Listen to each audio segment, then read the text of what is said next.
Number 1 comes from SPG2K. I don't know, that just sounded really cool. But anyway, probably not the way I delivered it anymore. Okay, super so cool. How long until my... How long until my golden has come? She's still a puppy, but I need to know how long the witching hour will last.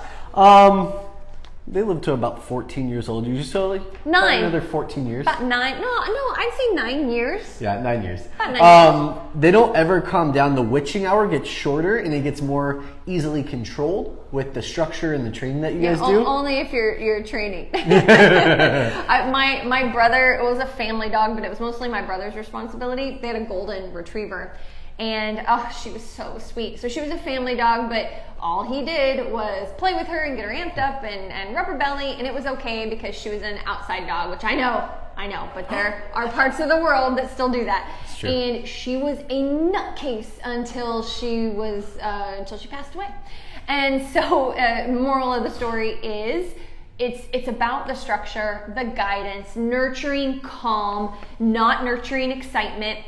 Even your tone of voice, if you have a calm puppy and you're like, let's go, and then they just get super excited, you're affecting how they view the world, how they view you, your association with the dog. So if I could give one bit of advice, and only one, to all the puppy owners out there, nurture calm, not excitement. And I'm done. This world's a better place. By the way, what that means is what you pet is what you get. You pet crazy, you get crazy. You pet calm, you still kind of get crazy, but not as much of it.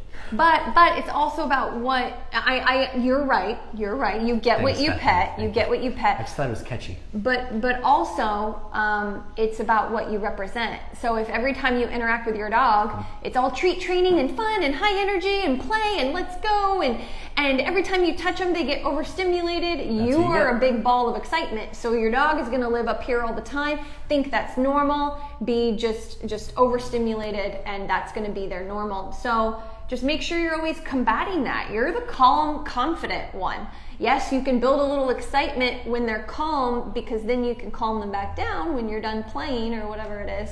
But you got to make sure that you're not representing that all the time. Goldens are probably some of the funnest dogs I've ever trained. I train a lot of Goldens, especially around here. I do a lot of service animal training. And I would say, I know Labs are like the service animal, but I actually feel like Goldens are some of the best service animals I ever trained.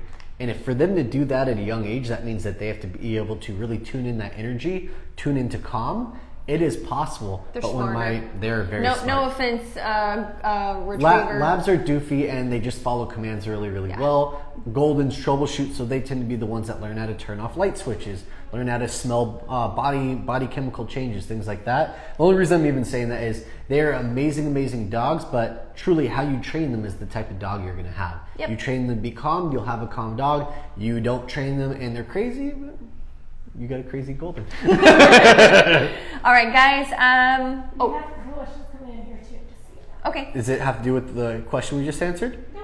Okay. If it does, then we'll answer it then. Okay. I don't have a handle on the rest of these. They're from TikTok. Okay. I like TikTok So questions. someone said, I feel weird. Someone said, sounds like we're lying. Anyway. Someone with a face? Someone with a face. And black hair. I have a face right here. No, it's not black. It's probably brown because it's black and white photo. Don't judge me, okay? It looks black. It's a black and white photo. Okay, anyway. Is it ever too late to train a dog? I have a 2-year-old boxer who needs some recall training and not to jump. We answer this question a lot, and I'm going to answer it the same way. I can pull a 10-year-old out of a shelter and train them for good behavior really well. No jumping is super easy. It's just no. And you find a way to make that no valuable. You condition it. You find a way to make that no valuable with a 2-year-old and up dog. Recall training, that takes work. Hundreds and hundreds of repetitions, and she's being nice. I think it's thousands. But so much. Well, that's because it's thousands, because you have to proof it in so many different scenarios in order for it to be good. But yeah, of course, and it's so interesting to me how common this question is. So I don't mean to sound dismissive or anything. It is a really common question, but I'm telling you, I can take your boxer when he's 10 years old, if he was ever in a shelter, and pull him and train him to do all kinds of stuff. But mostly it's the behavioral. The good behavior you can change right away. The actual obedience, like the recall, that's what really takes some work, don't you think? Repetition. Yeah. I personally think an older dog is actually easier to train than a puppy. Oh my Because gosh. an older dog is more mature, so there's less for you to have to change. A puppy is crazy, and you're finding ways of tuning them in, tuning their focus in. Shaping them. You have to too. shape a puppy. And the hardest part about that is they don't have that maturity to help them work through it. Yeah. 2-year-old boxer, I'd train that dog in 2 days. Yep. In 2 sessions probably, over a week or 2. And he's not kidding. And he's not trying to make you like feel anything bad. But yeah, literally. No, I want you to feel comfortable. Both Seek of out us- a behavior, or seek out a balanced dog trainer. I didn't mean to interrupt you. Seek out a balanced dog Yes, you trainer. did. I did totally mean to interrupt totally you. did. Seek out a balanced dog trainer and just try to get a couple sessions. See how it works out. Do like a half package, and then if you want more, do a full package. But I guarantee if you. literally you want recall training and you want a little bit of better manners in the house, it shouldn't be 10 lessons, so just keep that in mind. Okay, yeah, I was just going to say like maybe 3 to 4. We could do it in 2, but to also teach you how to do it as well, 3 to 4. Okay. I think it would take us 2 lessons to teach recall, teach behavioral stuff, but it would take another 2 to 4 lessons to reinforce recall With you. in new environments And in different proof it. situations. And Proofing proof it, yeah. That's a great word. Proofing. Okay, someone else says we got a 6-week-old bully. How do you housebreak a puppy? You don't housebreak a 6-week-old bully. That is super, super young. 6 weeks, this said? Yeah. I thought it said 6 months. I don't know where you I don't want to just lay into you or anything, but I don't know where you got your pup, but any breeder worth their salt will not give a puppy up before 7 weeks, and 8 to 10 is ideal. So your puppy is missing. It's not even a puppy, it's a baby. It's like an infant. It's an infant. It's missing its ability to learn how to follow his brothers and sisters out into the yard or into the playpen area with papers, like however the breeder, where it's missed that. It's missed bite inhibition, and it's a bully breed. I hope to see It's you. a bully. I hope to see you again on here in the coming weeks with many more questions. What can we give her though? We But gotta give her something. what we can give you is that if you have the ability to ask the breeder what they were doing, that's your first step. Because if it was newspaper, you literally will need to have newspaper next to whatever else you're doing. Your puppy is an hour, if you're lucky, of holding its pee. Poo a little longer, but that's how it is. For 6, 7, 8 weeks, 1 to 2 hours. I'll be honest, I'm not even training puppies to hold it really. I'm just putting them in an Yeah. area like a playpen, lined with all that stuff that she mentioned. Actually, Amazon, I've been referring these rubber mats that have a little lip to them. They used to be really pricey, but now they're like 20, 30 bucks that you can literally get, put a playpen over it, and it still encompasses more than the playpen, so any urine gets caught. Put newspaper on top of that, and then Or whatever your breeder was whatever using. you use it. Puppy They pee on pad, it. but puppy pads are super expensive. But you can For try that much, yeah. For that many, but you can try puppy pads. You could also try a potty patch. Amazon has this great deal where you could even get a tiny one for, I think the last time I saw for the really tiny ones was $17, and then up to $35, shipped every month. I mean, that's the way grass patch. Yeah, the grassy patch. That's way cheaper than any other method I know of. And you could get the plastic tray that catches urine if it goes through, and you could have that like right outside your balcony door, or I don't know, a 6-week-old puppy. Look, you got to understand that a 6-week-old puppy is typically in a giant pinned-in area, and there's like the whelping box. And then they start to do some crate transitioning by 6 weeks. Sometimes if the breeder is interested in being helpful, they'll do a little bit of crate work. But there's a whelping box, then it transitions to a little bit of crate work, and then there's still this area where they can go and potty if they need to, and then they will start taking the puppy outside, but they may not catch it every time. And the puppy is running into the potty box or potty area between being able to take them out. So just keep that in mind. And when your dog starts to hit 8, 9, 10, 11, 12 weeks old, you can start to tack on 20 to 30 minute increments. And I encourage you, I know you were on TikTok. This is actually a TikTok question. Please hop over to our Instagram and DM us. We will give you, oops, I hit hit my microphone. We will give you a schedule, but it doesn't count until your puppy is at least 8 to 10 weeks old, but you're gonna be there really soon. So DM us for our puppy training schedule routine, and that'll really help you, get on the right track with your pup. Okay. You want to do one or two from here? Yeah, sure. From Becca Jacobs, how do we get our 1-year-old Labradoodle to like kids? How do we get our 1-year-old Labradoodle to like kids? You can't. Yeah, You can't force socialization. Dogs have it. Like your socialization window ends around 16 weeks old. And then you are in the operant conditioning, counter conditioning, desensitizing phase forever. There's lots of things you can do though. You want to go into some? So I don't want to monopolize all the time. No, not really. I don't like he knows that I like this kind of stuff. No. But what I'd like you to think about first is the kids don't matter. You matter. Can you walk down the street, see a kid, tell your dog let's go, and the dog turn with you happily, sit, take food? Is your dog calm enough to take food? If those things aren't happening when your dog sees a kid, then you need basic leash work, manners, focus, because it's not about the kids, it's about you. That's where the trust comes. So if your dog feels like that kid might rush up to them and say hi, if they feel forced at all, then they are never going to open themselves up to the possibility of being okay with kids. They need to know that you're going to advocate for them. And that word right there. Ooh, I love that word. And that's what he was doing, that block. We will block children. We've both done it before. They come running at us and we put the dog behind us. We're like, oh no, I'm sorry. We're training actually, thanks anyway. And that dog sees us send children back to the playground, and that dog is like, wow, you can control your environment. And it builds trust like crazy. You take pressure off the dog learns to trust you, and then eventually maybe one day trust the kids that you allow to pet your dog. Yeah. And then and then if you don't have kids around you to utilize, to really practice the desensitizing, every weekend you're going to playgrounds. And you might be 25 feet from the playgrounds. I don't know how, what your dog is doing, if they're reactive or nervous, but you're quite a ways away from the playground. Food work, turns, stop and sit. At recalls, you're working your dog closer and closer and closer to the playground, and then you're hanging out for a while.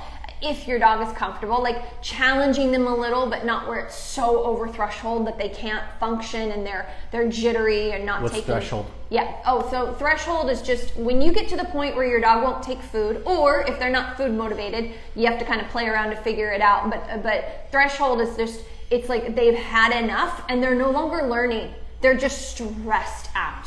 And so you want to challenge them, but work under threshold. So that threshold can get bigger and bigger and bigger. That's desensitizing. Gaining focus means you're under threshold. Losing focus, you're above threshold and you've lost your training moment. Bingo. But do pressure on, pressure off. Get in the thick of it, try to work your dog, and then give them a break halfway across the park, and then get closer and closer, and then work them in an easier setting before you go home. So it's pressure on with the kids, off, on, off. And not necessarily always with food. I have a woman that lives right by my house. She comes to the park every day. Her dog is dog reactive, barks, and I don't know what would happen because she's very controlled of her leash, but she tries to use food every single time to grab the dog's focus. It looks like she's reasoning with the dog, she's compromising. We don't compromise in situations like that. We get the heck out of there, and when the dog finally starts paying attention to us, then we might consider using food if that's the type of dog that you have. So I know you probably want to break that down more. Food, well, just to clean it up, he did the long version. So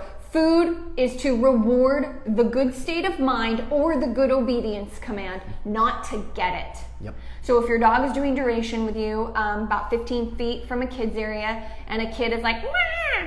And you can look at your dog, and if your dog is like a little concerned but isn't trying to move away, isn't trying to hyper focus on the kid, you can just be like, dog's name, good, or just feed, so you're feeding a good state of mind. And then if you turn and your dog turns with you, good, food. Sit, dog sits, good, reach and pouch, food. So use the food as a reward, not to try to get the behavior you're wanting. That's a good piece of the puzzle that people miss. And that's still where a you very start. small piece of the puzzle too. Yeah. One really quick one, if you do have access to children, Have them come in the next 12 times when they come over to the house and ignore the dog. Teach the dog a place command, really proof your place command, and you tell those kids, like, don't you look at that dog. I'm trying to, trainers are telling me to do this. Squirt bottle for the kids. Crazy, yeah, squirt bottle for the kids.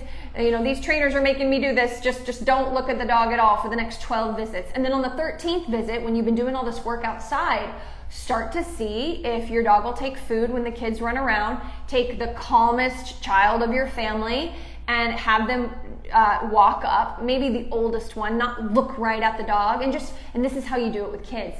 You, instead of saying, don't look at Fluffy, don't do that to kids. It doesn't work very well with people either.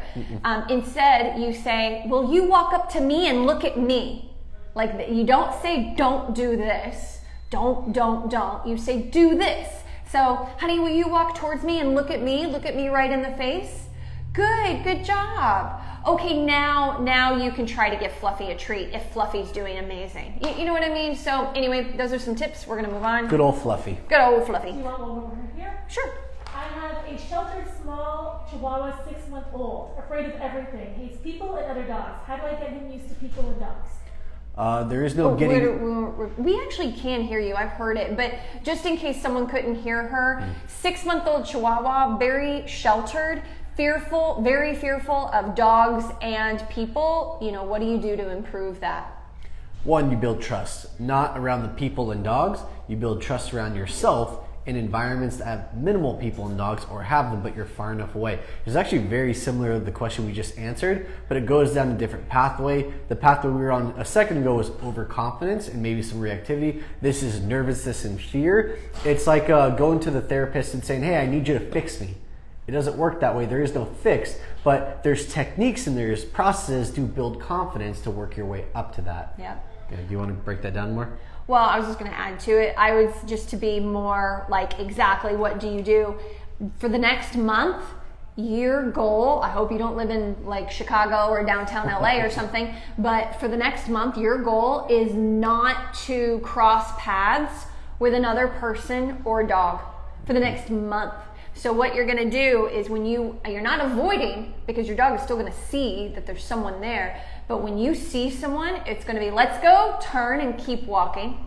But even the bubble out is sometimes too much for fearful dogs, because people will look at the puppy and be like, oh, yeah. And so right now for the next month, you're doing turns, or you can rock back a few steps and get food. You have to get really low though with a Chihuahua. It's that they're back breakers like puppies. But you can take a few steps back and drop your wrist onto your knee or even lower for a Chihuahua. Good food if they'll take it. Turn and keep walking, or just turn and be like, let's go, nice and confident, and keep the dog moving, and then go into a driveway, bubble out, cross the street as the person walks by you. Your goal is to not walk by another person or dog for the next month. You want to make it all about you.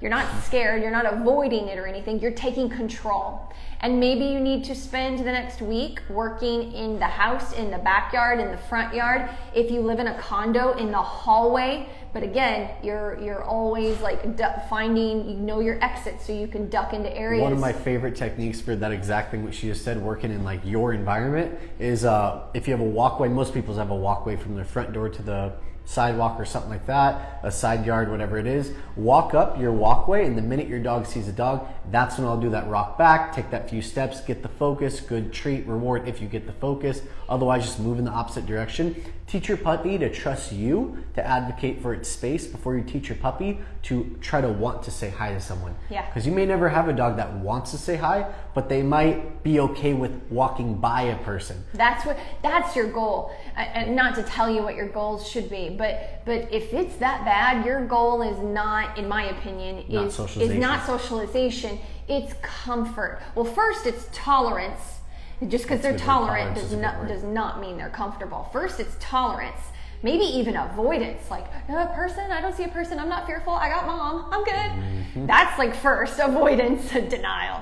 Then tolerance, then comfort if you work really hard and you're lucky that the genetics don't just take over this dog. So not to be like a Debbie Downer, but just for a little bit of a realism bit.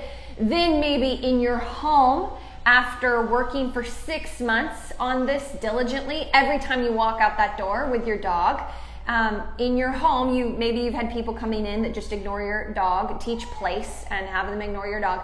Then maybe release your dog to sniff. So here's the big thing. I gotta say this. I almost forgot. Get it. When you finally release your dog to say hi to someone, kids too, tell the kids to hold treats in their hand or cross their arms or something, as long as they're not gonna get bit, of course. But when you finally have that fearful dog, you finally give them the moment to go say hi to someone. Their go say hi is to sniff, not be physically touched. So the moment all these people put all this good work into what they're doing, we forget, because sometimes you can't even get to that point, we forget to say this, and so do other trainers. The moment they finally sniff someone and your guest or family member pets them and they're like, Broken. I don't know, broke all the trust that you have worked so hard for. And it happens. I had a very fearful dog growing up. She's still fearful, but she trusts me, and we had a few setbacks like that. They're gonna happen. They're heartbreaking, but you have to work really hard to build them back up again and do a better, and that's how you learn to control their space. But anyway. Wait, I want to add to the petting part though. Well, I wasn't done. Okay. So anyway, they cannot touch that dog. The dog finally got to sniff and feel relaxed. Let them. Are they sniffing a hand or a leg? A leg, like a side leg. Like I'm just sitting here, and the dog just comes up and sniffs me, and I'm still having a conversation with you, and maybe drinking my wine, okay? And I don't even know that a dog is there. The wine's important. That's part of the homework. Yes, it's part of the homework. The wine is important, and the dog, whatever, it's there, it's not there. I don't even notice it. Now, as the dog starts to relax more, you have the same friend over a few times. Maybe like an open palm, give a few, pieces of food, maybe a scratch under the chin. How you know if your dog is ready? I'm going to be a dog. This is how you know. Okay, so get out of my way. I don't want to lean towards you. So if the dog is strained and stretched and I'm finally sniffing someone, that's not a time to pet the dog. People, read your dog's energy. Leave your leg there. That's a leg. But if they're like, oh, this isn't so bad, I kind of like you, try to put a hand down and do some skin scratching or something like that, not on top of the head. Watch the dog's energy. It is going to tell you if they're comfortable or not having maybe a calm pet or take some food from your guest. Everybody, please do that for your dogs in the future. Don't force them to be social. My soapbox is done. Go ahead. Do you have anything else?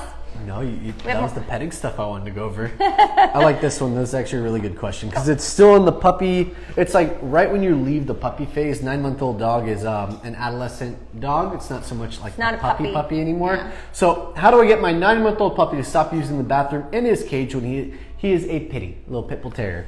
We have pitty as well, so I'm going to take this one. Fine.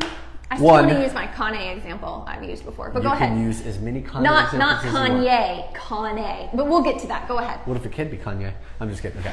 9-month-old puppy, not really a puppy anymore. You no longer have a dog that's having an accident. You have a dog that has a habit. of using the restroom in the crate. So, one, you got to get him on a schedule, and I know you hear us preach schedule all day long. Schedule. So, a schedule basically means that you're putting him in the crate, giving him a certain amount of time in the crate, bringing him out, making it so they have to go use the restroom, and if they don't, you get them back in the crate for a shorter period of time in order to rinse and repeat until you get that potty. But a normal 9-month-old dog can do 3 to 4 hours usually minimum inside the crate. You are not there because your dog is having accidents. You want to go down to a small level, maybe an hour and a half in the crate, an hour in the crate, and then give them more frequent opportunities to go potty when you take them out of the crate. Do it on leash. Thank you. Yeah. Oh, so important. So important. On leash. How did I forget that? That's my spiel. Calm coming out, waiting at crate door. Go YouTube the videos. Yep. We've got some. They're everywhere. Calm at crate door. Invite out. take them to their area, and if you're gonna make them go to a door and they wait at the threshold, they don't have access in the house, make them wait for a second to go out the door, open it, let's go, take them to their potty area. Find an area they like to use already. They frequent it multiple times, they've already peed there. Stand there like a tree in the middle of that area and just wait them out for 2 to 3 minutes. Don't talk to them, don't touch them, don't play with them. No and food. honestly, if I see a lot of dogs, that's not my area anymore because they're gonna have trouble going there. That's excitement. And eventually they're gonna go potty, but if they don't, put them back in the crate for 9 months old, honestly, like 10 to 15 minutes. I'd say 15 to 30 for a 9-month-old, but you're having accidents, so I'm gonna give you less on that scale, 10 to 15 or 10 to 30, depending on what you want, and then rinse and repeat. Go back out there, follow all the same steps, put on the leash, make sure the crate door is a way of limiting energy and blasting out of the crate, sit at that threshold, and then go outside. Same exact potty spot, stand there like a tree, and just wait them out. Eventually they're gonna go potty. Eventually they're gonna do their thing. All you're trying to do is teach them where and how to go. Bethany, This is during the day only. At night, it's different. Yeah, completely If different. you're getting a potty accident before you get up in the morning, I'm sorry, but you need to move their food time, their water time, everything. And if you get home from work late, then you've got to reorganize. Maybe they get a meal at 6 a.m. and then a 1 p.m. before you do a night shift. I don't know, but you're going to have to play around with that and get up before you think they're pottying. So if you get up at 6, 7, 8 a.m. whatever it is, and they've pottied in the crate, try 30 minutes earlier, then an hour earlier. Try to catch them before, as well as adjusting the food. That dog should be able to sleep at night, no problem, but you might need to do that for a couple of weeks. One thing real quick, it is possible, like you said, the habit thing. If he thinks he's gonna be able to come out of crate because you have to clean up after him. I had a Cane Corso 5-month-old that started peeing in crate, just had a couple of normal accidents, but then was like, wait a minute, she lets me out whenever I do this. And then she'd be like extra excited. So I kid you not, it was disgusting. I even put like a towel over me and I'm like, in here. I'm like, I am not taking you out of crate. You're staying in here. Because I thought that might be what it was, and it was. Little thing, I only had to do it for a few days, but then I didn't just do that. I tightened up our schedule. No free feeding. Everything was fair.